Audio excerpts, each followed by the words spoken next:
Good morrow and happy today. Yeah, okay. Hold on a second. Yeah. Tell Michael Saylor I'll be there for his 100K Bitcoin party. All right, put me down as a maybe on that. Hey, buddy, sorry about that. We had some weird stuff going on, and Michael Saylor's trying to get a hold of me about the Bitcoin party, and I don't know what's going on here as we continue around the world and across the web on the Bitcoin Live Network. All right, good to be here, and it looks like the connection is solid, and the restream is holding up for us. It looks like we're back. Oh, crazy. Okay. I try to tell Saylor I'm doing this thing with the Bitcoin Live Network. You should come on. He's like, nah, dude, I don't want to take away from Gerald Bata. He's nice a humble guy, dude. He's a humble guy. Awesome. So today's show is a continuation of last week's show, but let's get into our sponsors really quick. The folks at Quantum Expeditions, we want to thank them. Obviously, if you are in the space and you'd like to get into Bitcoin mining, this is a great introduction into Bitcoin mining and an easy way to get in the space. Definitely check it out.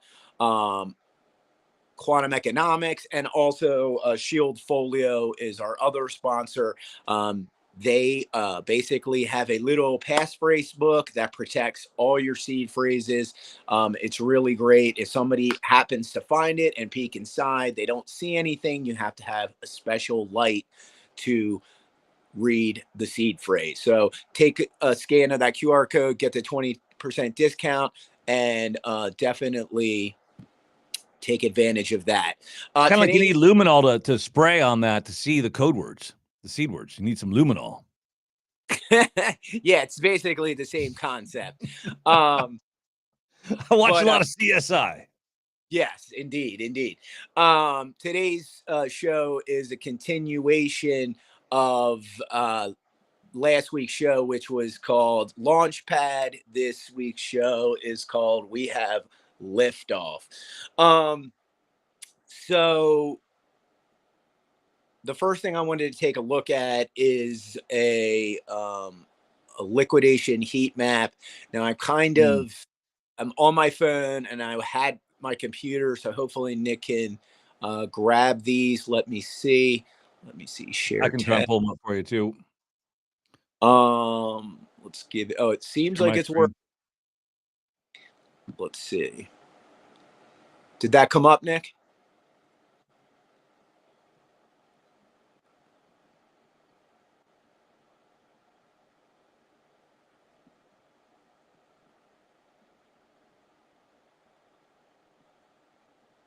No. Okay. I've got one here. I'm pulling up. Hopefully, what is going on? Everything is just really slow this morning or today. Here, I've got one. I can pull up here of a liquidation heat map.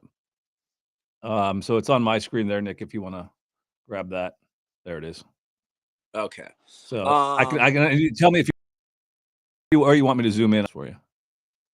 Well, so this is as of the latest one. Yeah, if you could go to there's one at there's another site I use called CoinAnk, CoinAnk.com. And if you just go to Google and put CoinAnk and put liquidation map, they have a really good one.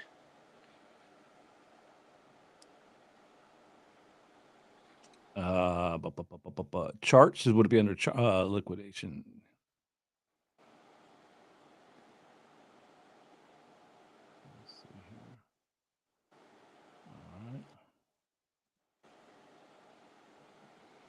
Yeah, that's let me see if I can get it to it another way.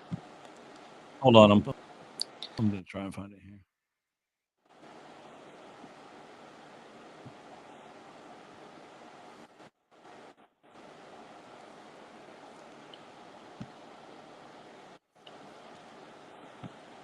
There we go. There you go.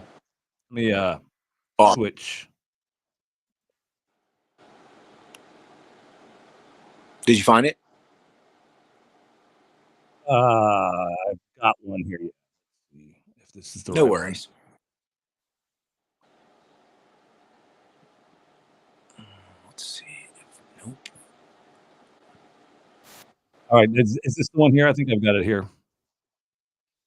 Yeah, I mean, this this isn't, but yeah, because you can't really visualize it. But there's like about somewhere between like 1.5 and $2 billion of new shorts that have been placed from about let's see, from roughly, of course, now my internet's not working. Awesome, great. Yeah, so from right about 92 to about 98. And then literally there's like a few small shorts, right? That's the one. Right around 100K. But as you can see by this one right here, I mean, look at those shorts compared to the ones that just got burnt. Look how big they are. I mean, these are some massively huge shorts. Again, somebody does not want Bitcoin to hit 100K right now. My theory is obviously the big banks. And you can see by that picture alone, most of those are on OKEx. There's a lot on Binance. Orange is Binance, blue is OKEx, if I'm not mistaken.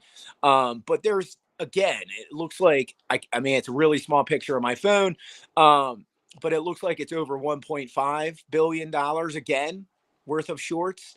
So, I mean, this is not going to happen this week, right? So that's the whole point of this picture, is that Bitcoin is not hitting 100K anytime in the next few days, right? Well, Fred Kroger would disagree with you. There's some analysts out there that would disagree. Fred's calling for 100K this week. Yeah, well, Fred's wrong. So here comes the spice. Here comes the Sorry, spice. I mean, if he doesn't look at a heat map, how could he make this assessment? There's so much resistance to all these positions, right? As soon as it gets to 93, there's like literally it's going to bump back down to 90 like hard. So again, it's got to break through all of these shorts, and then what you're going to see is you're going to see it go up and then come down, up and then come down, up and then come down, just like those three waves you saw on those shorts. And then once it breaks through those three shorts, then yeah, I mean, there's only, like I said, a few small shorts at like 99 and some change. But then if it breaks through 99, oh my gosh, I don't know what could happen. Could it go to 120? Could it go to 300? Could it go to 1.2 million? Yes, it could. But we got to break through that resistance. And what I can tell you is the new pattern, which I said in the last show, which was Tuesdays. I did a little bit more research on that pattern. Now I don't have a 100% confirmation that this pattern is correct, but hear me out. So basically, what's been happening is the ETF sucks all this cash up into the Bitcoin ETF, right? And it literally just sits there for about 30 days. Then at the end of the 30-day cycle, they take all of that money and Coinbase processes it and puts it into spot Bitcoin. And that day has been falling, I think, around the 5th of the month. So they go to take all of that cash, buy spot, put it into cold storage for all the ETFs. And then right around the 5th is when we see, and we sold November 5th. I'm not sure if it happened on September 5th, but I have a funny feeling that December 5th, which happens to be my mom's birthday, rest in peace, Mom, that we might see this again. It might fall on that Tuesday, which I think is like the 2nd or 3rd, but I think it might be December 5th. So the first week of December is when I think we're going to see this. So jot that down. Okay, I'm jotting it down right now. And I'm excited. So the good news is, we're here, right? We've been waiting for this time since 2020, and the powers that be in 2020 with the FTX/Binance war and the big short that BlackRock had that year. And, we didn't discuss that, but BlackRock had a massive short that year that as soon as Bitcoin went back down into the 30s, boom, it paid out. And that's when Larry Fink fell in love with Bitcoin. But yeah, so all signs point to it's not going to happen as soon as we want, but it's definitely in the cards. We just got to get through all of these shorts, and once we blow through all these short positions, after 100K, that's the Samson Mao region. That's the uncharted territory where Samson is calling for the Omega or Godzilla candle. Yes. And I saw your little tweet about Elon. Yes, Elon is secretly becoming a massively big Bitcoiner. I mean, he's already been a Bitcoiner, but now he is becoming like a Sailorite. And I know this because I've been following his account for the last about, I want to say 2.5, 3 weeks very closely. And ever since about a month before the election, if you notice, he started sharing all these high profile Bitcoiners tweets. Preston Pish, Walker on America, like all of these people who are like big time Bitcoiners, he's been starting to share their tweets regularly. And it's been happening for over, I want to say, a month. I pointed it out to Nick a few weeks ago, and Nick's like, aha, I see. And then you pointed out today where he's wearing an Omega pendant.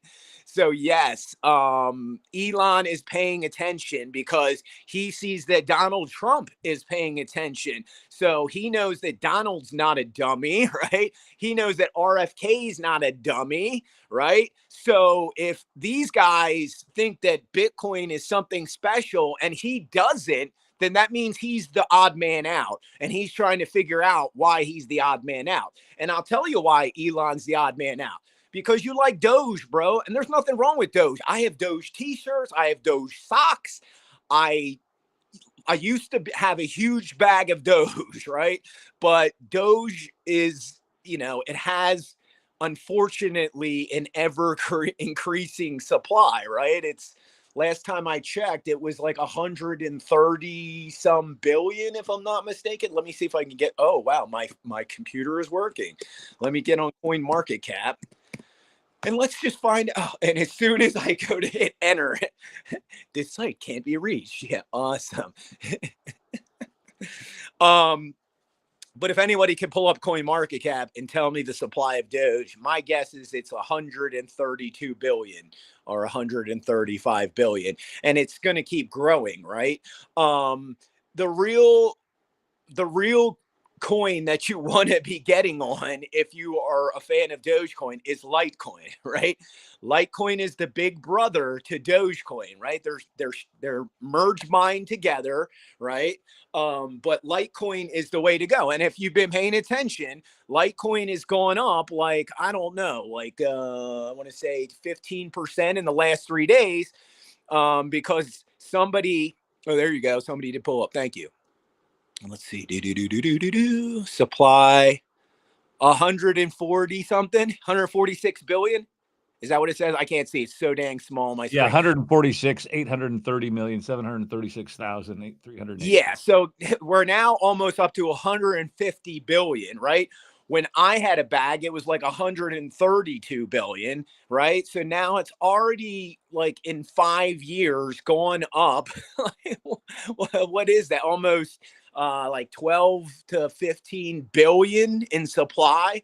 You don't want your crypto, right? Here's your token economics lesson of the day, right? When I'm shopping around for S coins, I literally look for anything like 10 billion or less. That's what I'm looking for, right? I don't like something that's growing in supply by the billions by the year. That's not going to give me alpha, right? Just like the clowns that, well, I shouldn't say clowns, just for the naive that think there's no alpha in Bitcoin. It's just like the maxis who think there's no alpha in the S coins. But when I'm looking at S coins, I don't look for something that's has an ever increasing supply that's going to keep growing into towards infinity. That's the dollar, right? That's what we're trying to get away from. That's why I've gotten away from Ethereum, because Ethereum is going the same route. Litecoin is the better product. And just the other day, you know, the person that runs the Litecoin account was like, I feel I identify as a meme coin, and literally, I kid you not, Gate.io put it up in the meme coin listings just the other day, and it's off on a tear. And why is that? Because, like I've been saying for months and months and months on this show, is that as Bitcoin approaches 100K, the median prices for the miners' fees are going to approach $50 to $100. Well, guess what? Matty tried to do a transaction the other day. Guess what his fees were? 40 some dollars. You go over to Ethereum and you want to do a transaction on Ethereum, and Ethereum's bloated. Guess what? Oh, gas fees, $30, $40.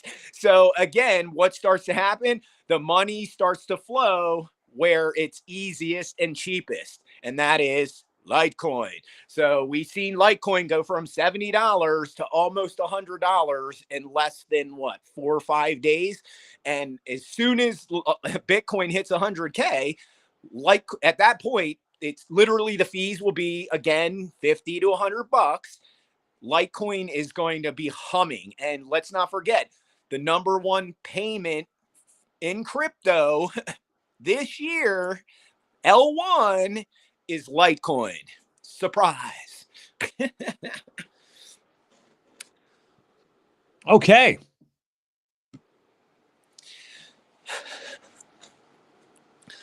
So the other thing I wanted to pull up, and I know either Nick or you could do this pretty easy, if you could pull up a CoinWarz Bitcoin hash rate chart, because we want to definitely take a look at that, because it is looking tasty.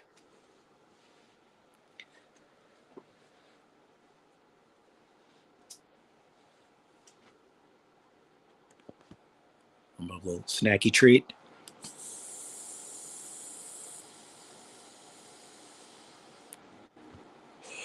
Awesome. Perfect.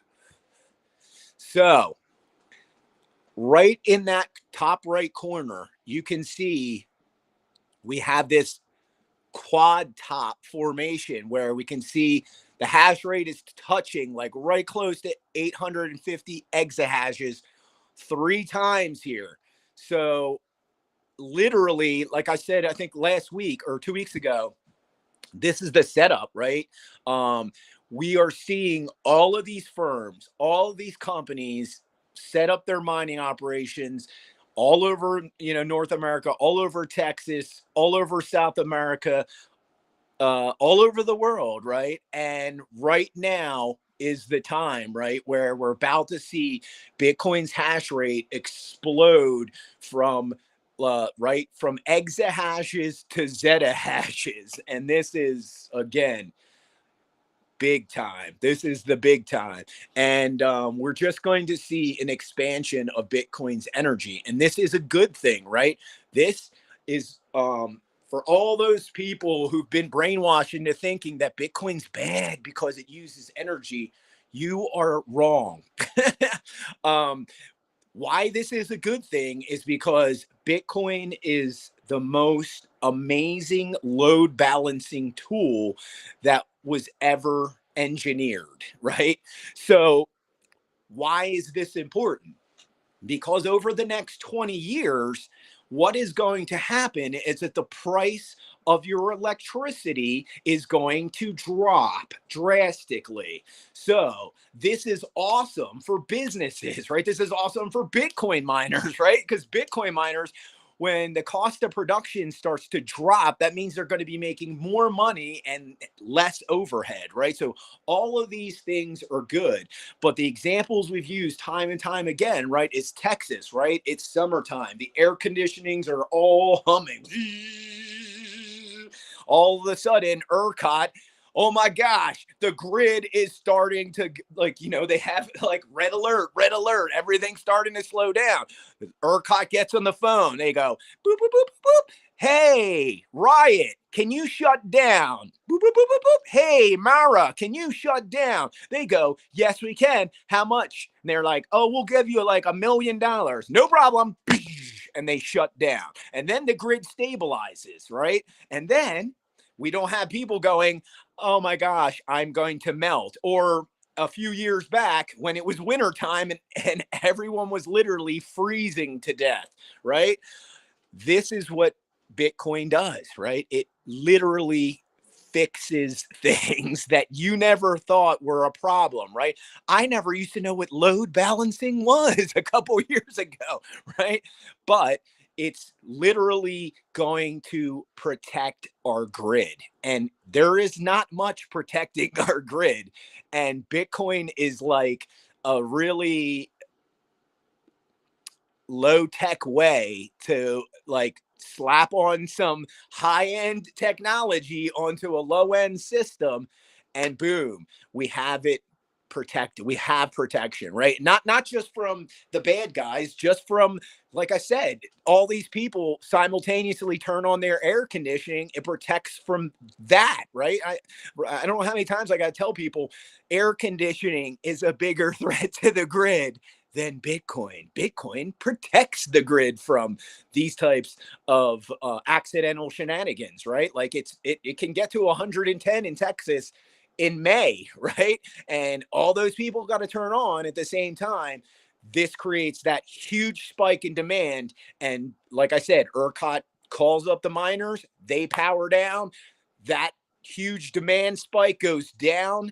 Everyone can be cool, literally can be cool, and not have worries that their grid in their area is going to go down and they have a brownout or a blackout. Brownouts and blackouts. What else you got? The future is bright. Bitcoin. What else you got? So let's see. I got, oh yeah. So this one was, I wanted to share. We tried to start it at the beginning of last show. Matt. This is Dennis Porter. And something interesting I didn't know about Dennis Porter was that his parents live in El Salvador for about 15 years. But can you get that off of my page, Nick? I still have it up. Let me see. Nope, my internet's not working. Hold on. Here. Oh, there it is. Perfect. It's like freezing on you or something. Future senator.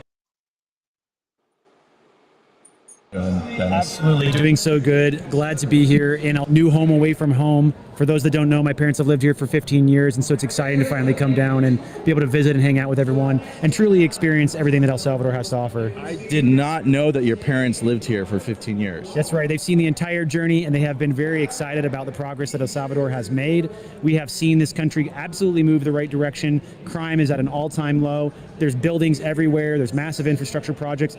We're like watching an underdeveloped country become a developed country in real time. Absolutely, absolutely. But listen, I want to kind of pivot the conversation to what's happening in the States. A major, major election sent shockwaves throughout the industry, but you have really been focusing on the state level. And you made a major announcement today, just to kind of like give you guys a quick recap in case you guys haven't been tuning into the news. A couple days ago, the state of Pennsylvania representative, of which, Dennis, you spoke with him, announced that Pennsylvania is potentially seeking to put Bitcoin on their treasury, which is massive news. But you made an announcement today on stage that, did you say 10 other states are looking into that as well? Yeah, that's exactly right. So the state of Pennsylvania has absolutely introduced this strategic Bitcoin reserve legislation, and it's not the only state. It is just the first domino to fall. We are speaking with lawmakers across the country. We have now up to 10 states who are interested in introducing this type of legislation. So that means that we have 10 lawmakers lawmakers in 10 different states who are ready to introduce strategic Bitcoin reserve legislation. And this is just the very, very beginning of the movement. We're going to see some news on this probably just within a month or so, maybe less, here in the United States of another state introducing this type of language. But it doesn't just stop there. We also have 4 different lawmakers in 4 countries across the world who are also interested in using our model language of Satoshi Action to have their state start buying Bitcoin. This is absolutely massive news because, I mean, you're not only seeing this on the federal level, but you're seeing this on the state level, which, I mean, I think one pressures the other. Is that correct to say that?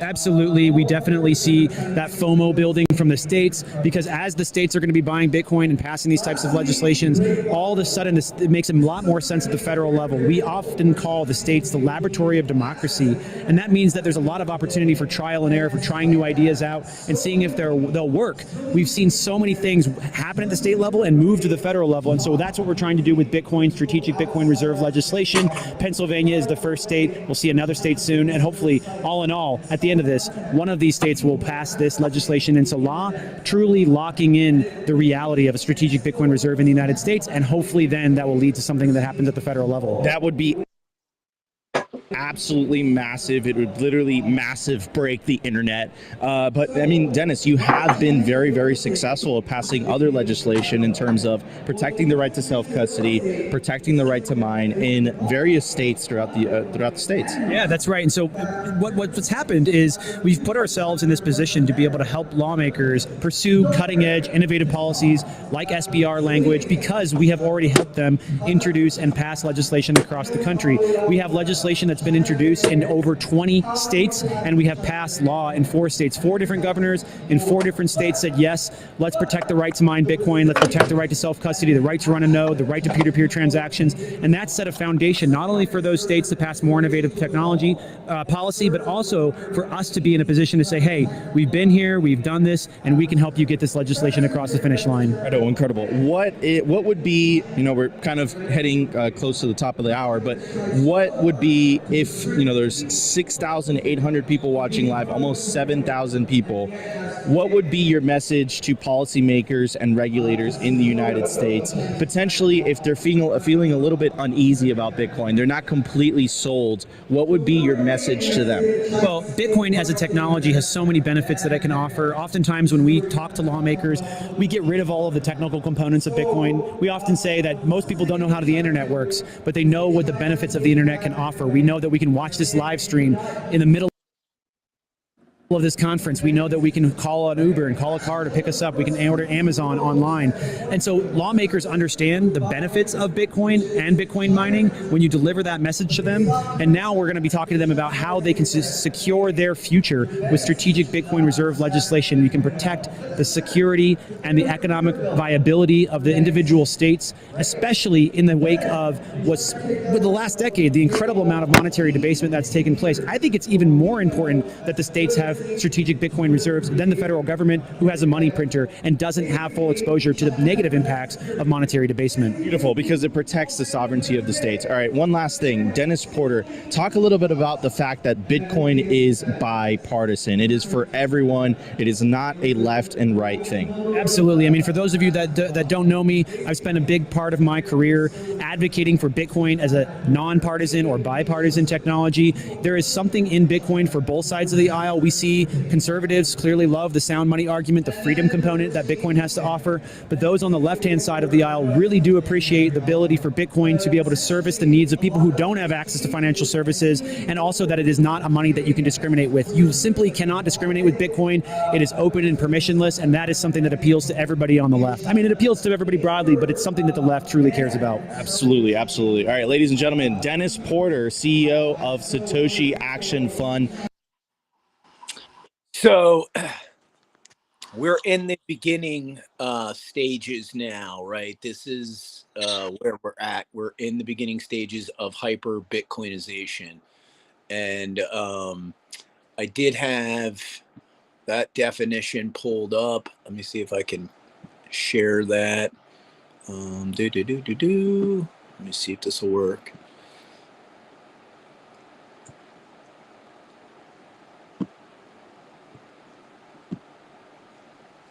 I don't know if you can get that, Nick. Yeah, perfect. So basically, I'm going to read off the screen. Hyperbitcoinization is the inflection point at which Bitcoin becomes the default value system of the world, as more individuals and groups around the world realize the advantages of a borderless, censorship-resistant, and natively digital system for transacting value.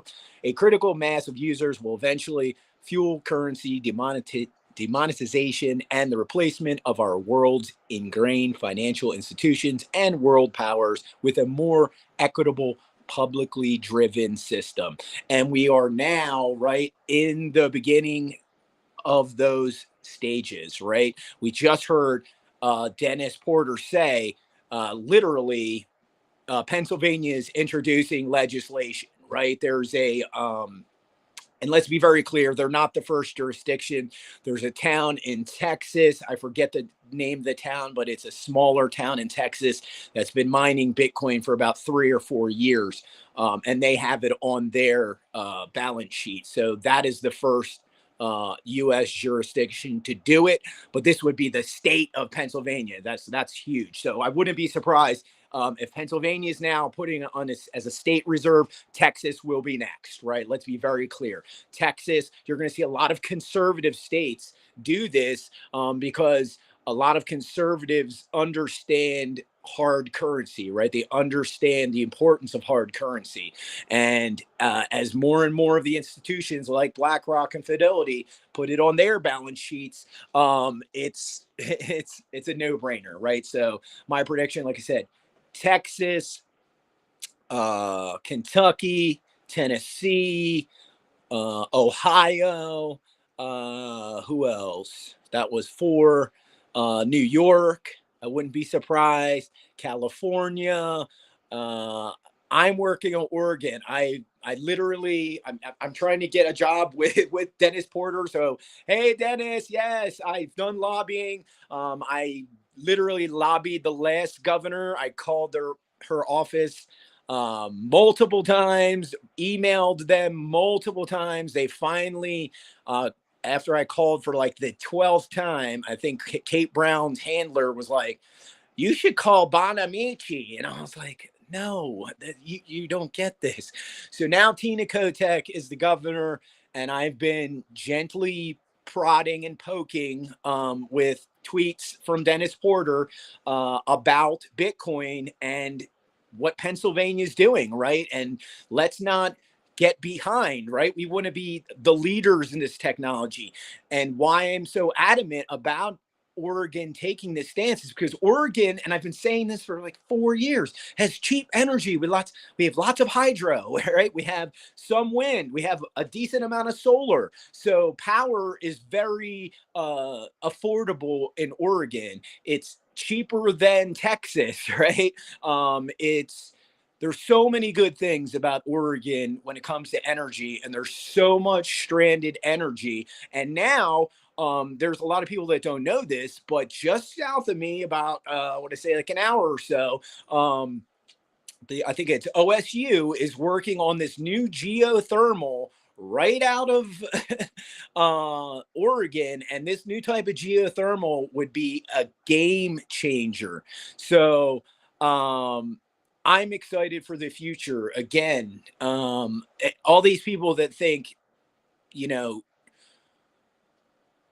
I think Trump as a president for Bitcoin policy is a good thing, but all of what's happening to Bitcoin had nothing to do with Donald Trump, right? Let's be very clear.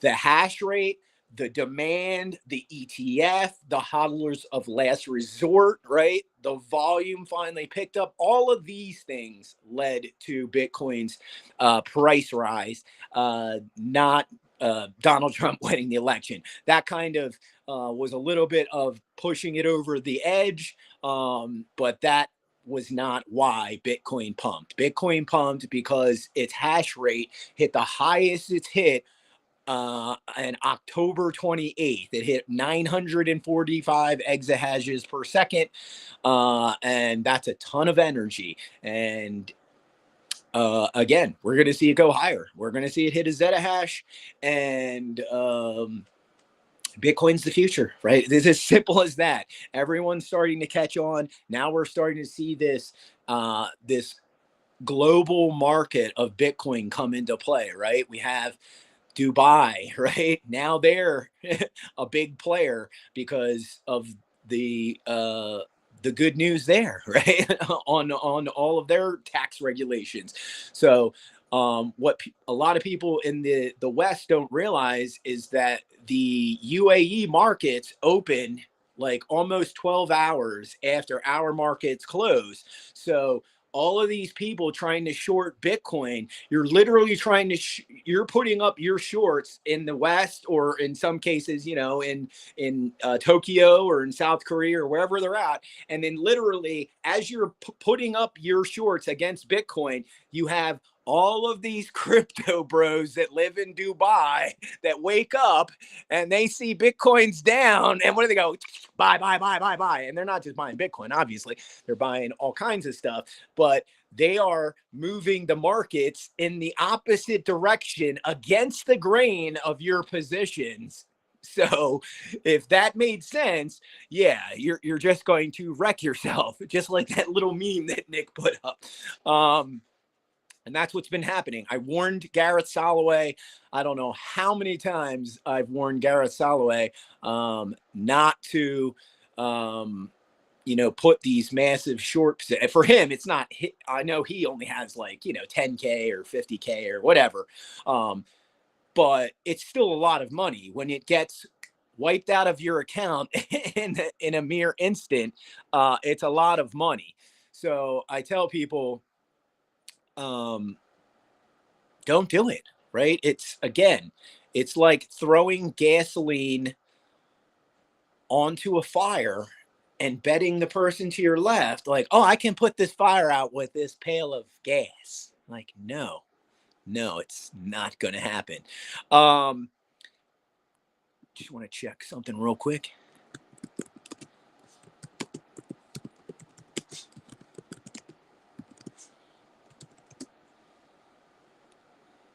Okay, nothing's working. Awesome. All right, give me one sec.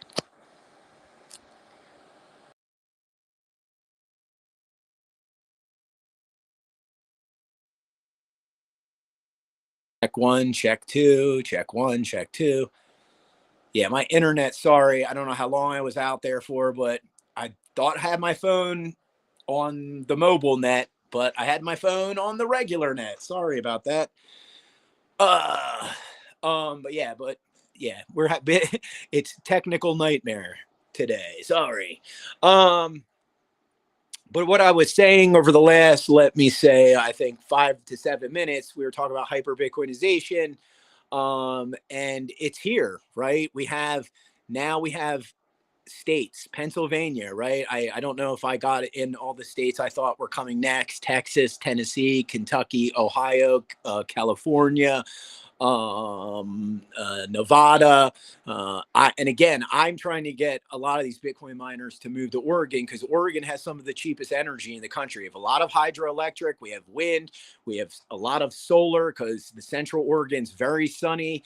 So again, we are in these beginning phases of hyper-Bitcoinization. And like I stated earlier, it's going to drive the cost of energy down. And this is going to lead to a huge economic boom. Now, obviously, the energy producers of the world don't want to hear that their cost of production is going down, but the Bitcoin miners like that. And if you're starting like a big business like Elon Musk, and you know your overhead for energy is X amount, and that could go down by 20 to 40% over the next 10 years, that's huge, right? If you're Coca-Cola, if you're Ford, if you're any one of these huge companies that, you know, produces goods and services at a huge level, Amazon, etc. If the cost of your overhead goes down, especially electricity is one of the biggest costs of overhead in business, this just leads to more capital, right? And if that company has more capital, they can do more things, right? But but yeah, we're here. We're in the beginning phases of hyper-Bitcoinization. Now we're hearing, like I said, states announce that they're going to do this. Now we're going to hear new nation states, right? We're going to hear, probably, and I was, it's not a reach, but China is going to reverse their position, right? Because they can see that the U.S.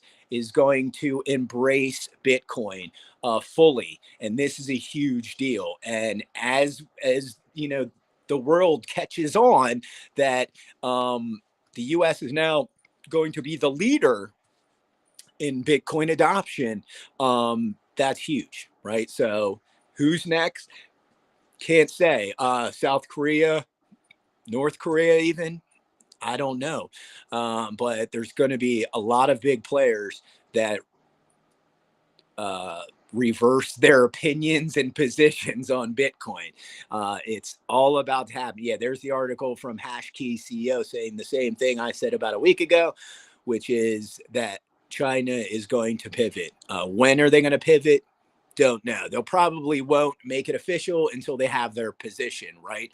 All smart investors, before they start talking about a financial tool or product, they usually scoop up a bunch of it, right? So the CEO of Cantor Fitzgerald, before he started talking about Bitcoin, he bought a bunch, right? So I would venture China will scoop up a bunch and they'll be like, yeah, Bitcoin's cool. Yeah, because they're going to start to realize this too. When China realizes what TEPCO is doing, right? And let's just go over TEPCO's project. So Tokyo Electric Power Company is basically taking their stranded solar energy when there's no demand, there's low demand, and they have high production, right? So there's lots of sun, but it's like fall, right? So there's not, people don't really need to turn on their heat, and there's not, people aren't turning on AC. So the demand is very low at that point, and they're generating tons of power. So at these points, what do? They go off grid, they go onto the ASICs, and now they're generating money, and they're not hemorrhaging money, right? They're literally creating Bitcoin, right? So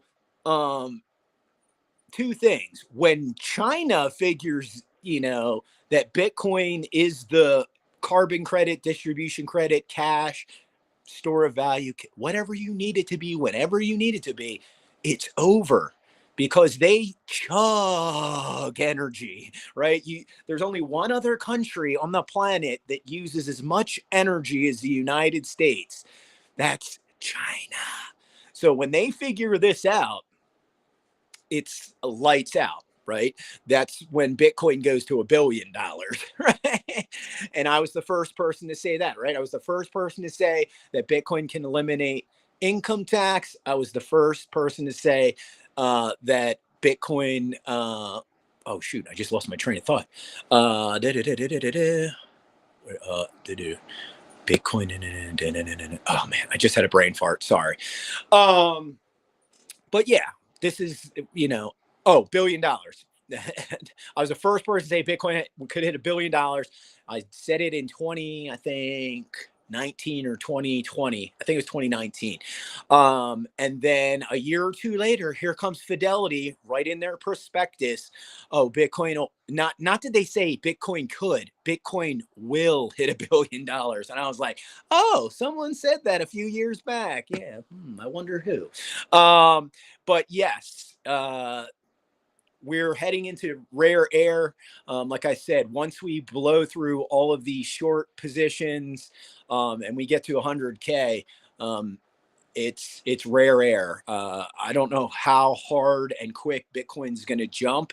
I don't know if it's going to jump like 100K or 30K. I don't know. It's Bitcoin. It does whatever it wants, and that's why it's one of the most amazing things ever created. There's my dog trying to say hi. Hi, Blue. But we are in rare air. Everything's starting to come true that I thought would come true. Right now, there's rumblings of, Trump talking about no cap gains tax on Bitcoin, just like El Salvador. Oh, where are these coming from? Oh, well, Matt Gaetz goes to El Salvador all the time, and Matt Gaetz is going to be the new AG, right? So every time Matt's talking to him about Bitcoin, what do you think he's talking about? Oh, here's what El Salvador is doing. Here's what El Salvador is doing. Here's what El Salvador is doing. Thanks, Matt. I never thought I'd say thank you to Matt Gaetz. But yeah, all of my blue, give me a second. All of my Bitcoin, like dreams and fantasies are like coming true. Like, it's crazy. I'm super excited. I'm sorry about all the technical troubles this morning. But you know, the future's bright. The future's bright because you can't stop it now, right? It's an international global product, and now we are on the precipice of, you know, the real hash wars, right? We already have corporate America starting to figure out what the hash wars are, right? From, you know, Marathon to Riot to all these companies, they're building up their mining companies because they realize like that's the future. Like I said, when nation states start to figure this out, you know, outside of El Salvador, it's only a matter of time before Bitcoin just goes off to the races, right? Like we kind of discussed this a teeny bit. Like Bitcoin should have hit 120,000 in 2020, but it didn't because FTX was literally like they had a big bag and they were dumping, right? And shorting Bitcoin hard. And like I said earlier, they weren't the only ones. BlackRock had a huge position that year. And I think right around when Bitcoin came back into the 30s, I think it was like right around 33K. If I'm not mistaken, BlackRock's huge short paid out. And I think I mentioned this earlier. That's when I think were the beginnings of Larry Fink and BlackRock start to fall in love with Bitcoin. And like I said earlier, the new pattern that I've been finding is that right around the beginning of the first week of every month, the spot ETFs are very unique, right? They technically do have to buy Bitcoin, but it's not like on a daily basis, right? They're not buying spot Bitcoin Monday, Tuesday, Wednesday, Thursday, Friday, right? Basically, all this cash comes in and it sits in the coffers for about 30 some days. And then after all the cash is collected, then Coinbase buys the spot. And that's when we're seeing these huge like bumps because so much money is coming in one direction for the ETF. And the ETF this time is acting as a stabilizer. And like I said in one of my little videos I made a few weeks back, that's why we're not going to see these huge, you know, 20 to 40% pullbacks. We're just going to see like 3 to like 10% dips. And those are your dips. Like Samson Mal pointed that out the other day, right? He was like, buy the dip. And I was like, yeah, that's it. You better buy it and scoop it because they're going to get those dips are going to get shorter or smaller and smaller, right? They're not going to be these huge declines anymore until we possibly top out at like whatever that number is, 300K, 1.5 million, don't know. Yes, nice Litecoin meme. But yeah, Litecoin is definitely the next big boy to come into the space. It literally has been a workhorse, right? You can just do your own research, but I tell people, look at the amount of actual hodlers that hold Litecoin. Go look at the actual amount of transactions that are done on Litecoin. These are all real numbers, right? Go to BitPay and look on BitPay and see which is the most #1 used crypto. It's not Bitcoin. It's not XRP. It's not Ethereum. It is Litecoin. Why is that? Because Litecoin is faster, right? Litecoin is more secure than a lot of these other S coins, right? People are like, oh, I'm going to, you know, my life savings into MOG. It's like, no, or Pepe or whatever. It's like, again, anytime I'm looking at S coins, right, the first thing you should take into consideration is you want the model to be like of Bitcoins, right? You want 21 million or less. That's amazing. But in the S coin universe, you're not going to get that. But what happened over the last couple of years is that the S coins on Ethereum and other networks, the people that designed those projects, they had no concept of mathematics or token economics, right? So Pepe, for example, Pepe supplies like 420 some trillion, not billion, trillion. Safe Moon, when that Safe Moon came out, and I told everyone, don't touch it. I've been looking at the smart contract, I've been doing math, and nothing's adding up, right? But Safe Moons was like 2 quadrillion. Like, what? Like, are you people like paying attention?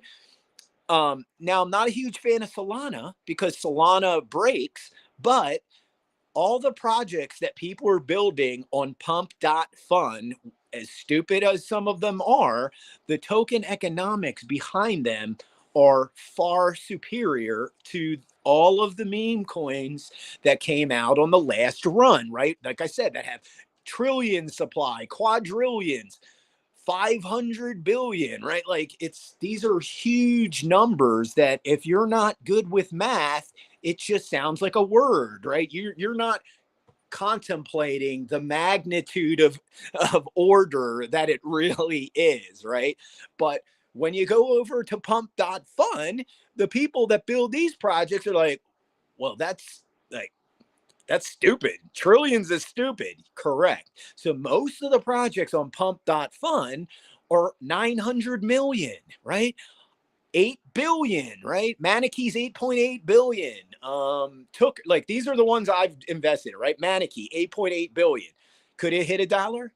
Yeah, it could hit $1. I've seen things with 50 billion supply hit $5. So yes, Maniki can hit $1. Tucker has like 900 million in there. That thing could hit 10, 20, $30. All depends on how much money comes into the market cap, right? But yes, it could easily hit like $10, no problem. Not financial advice, but I'm just pointing out what I'm into, right? The other one I'm into is Crying Cat, super low market cap. Don't throw your whole life savings, right? These are bets. These are long shots, right? You throw like $100, $200. And if it does go in the direction you want, you start dollar cost averaging up and building that position, right? I just bought some more Tucker last night. I found I had a BNB coin laying somewhere, and I was like, oh my gosh, it's like, how much am I? Wow. And I was like, I'm gonna go buy a soul and go buy some more Tucker, and that's what I did. But yeah, that's why I'm very bullish on these Solana meme coins, because they don't have insane token economics, right? They have very I would say smart token economics, right? They're trying to make sure that not just a few people make a lot of money, that a bigger group of people makes a big chunk of money, right? Because when you have those huge supplies, you have to have a massively huge position for you to make a big chunk of change. Like Pepe, now that it's going up so much, you have to have a massive, huge position. And one other thing I want to teach before we get off today about S coins is you can't trust these influencers, right?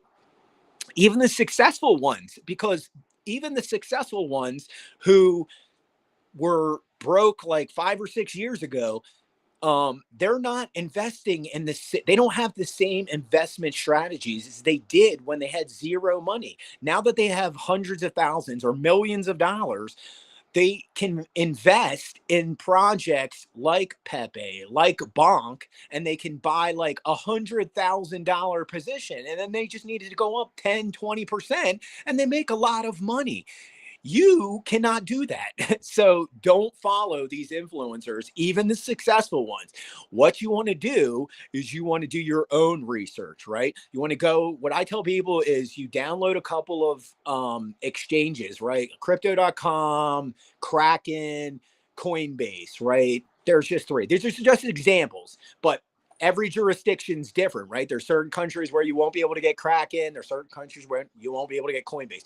But download like 3 or 4 exchanges. If you can get Binance, the original, not the other versions, it's usually a good one. But you have like 3 or 4 exchanges you download, right?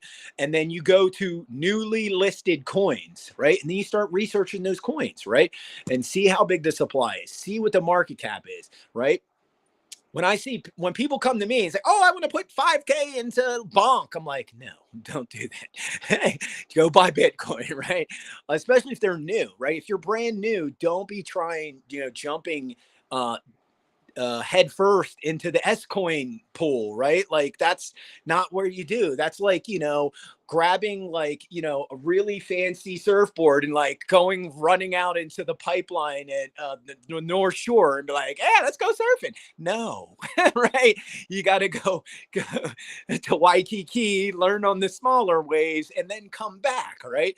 So that's why I always tell people learn about Bitcoin first, just to be safe, right? Because you want to learn how all of this stuff works and then understand risk management. And then, okay, you've got some extra capital, you got a couple hundred or couple G's you want to throw into something. That's cool, but do your research, right? And if you're seeing it all over social media, then no, don't invest in it, right? Like, no offense. If you're seeing 9 million tweets about it, you've missed the alpha, right? I look for stuff that nobody's talking about except like maybe 1 or 2 people, right? Because if you're seeing all these people talk about it on social media, that is a indicator to me, fundamental indicator that you've missed all of the alpha in that project. And that's a very key indicator, right? You want to be stacking when people are like, what, who, huh? Like Litecoin. I talked about Litecoin for almost a year. Nobody wants to hear a thing about it, but it goes up 15% the other day. Everyone wants to talk about Litecoin, right? Don't listen to those people. Right? Do not listen to one of them because none of them were talking. I mean, obviously, if they were talking about it for like 12 months, yeah, listen to that person. Or Manaki, right? I've been telling Nick about Manaki for what, Nick? Like easily 3-4 months. I've been telling Nick about Manaki. I've been tweeting about it. Oh, it goes up 100% in like 4 days. Now everybody's talking about it. Manaki. Yeah. So if you're seeing all the Manaki tweets, yeah, you might be a little too late. It's still under 2 cents. So it depends on your war chest, right? If you have a huge war chest, yeah, Manaki is probably a good buy. The reason why Manaki is going to hit $1 now is because all of these people are talking about it, right? And Crypto Man Rand tweeted about it the other day, right? And Da Vinci J tweeted about cat tokens. I said cat tokens were going to be a big thing in, I think it was like 2021, because I was like, there's like literally, I'm going through the coin market cap, and the last meme run, it's like, all these dog coins, Doge, Dojinu, Shiba Inu, this, that Inu, like, I don't know how many dog coins. So like, literally I go on to Binance, I'm like, cat coins. And literally I bought like 1, 2, 3, 4. I think I bought like 4 or 5 cat coins on Binance on the BNB chain, like in 2021 or something like that. I was just 3 years off. That's all, right? I'm usually ahead. It's just I'm usually way ahead. Like I don't realize like how far ahead I am. So that's why I just got to be patient. And so that's why, like I said, I have a big bag of Manaki. I have a big bag of crying cat because people love animals, right? This is something I found out about, I guess, maybe like 6 or 7 years ago. So, I mean, obviously we all know people love animals, but I'm saying to a level ingrained in media, right? This goes back over 100+ years. I kid you not.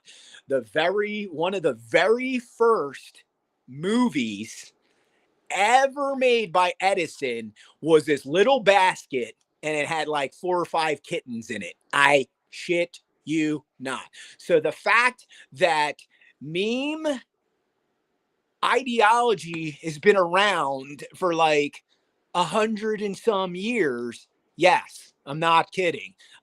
So people have been loving cat and dog like media for over 100 years. This is the next extension of that, right? We saw it go into YouTube and all over social media. Cat dogs, uh, cat videos, dog videos, all types of pet videos. Now this is the next extension of that, where we're seeing that ethos transfer into the crypto world, right? And Dogecoin was the first one. And now we're into the kitty tokens. Ding, ding, ding. Anyway, be safe out there. We're going to wrap it up. Thanks to our sponsors. Sorry about all of the technical issues. Thank you for hanging in today, Nick. Sorry, Matty, because I know you were having technical issues. Thank you for everyone that hung through all the tough times. I hope you got a lot of helpful information. And let's thank our sponsors one more time: Quantum Economics, Quantum Expeditions, and Shieldfolio, and the team at Bitcoin Live. Thank you so much, and have a great one. Take care.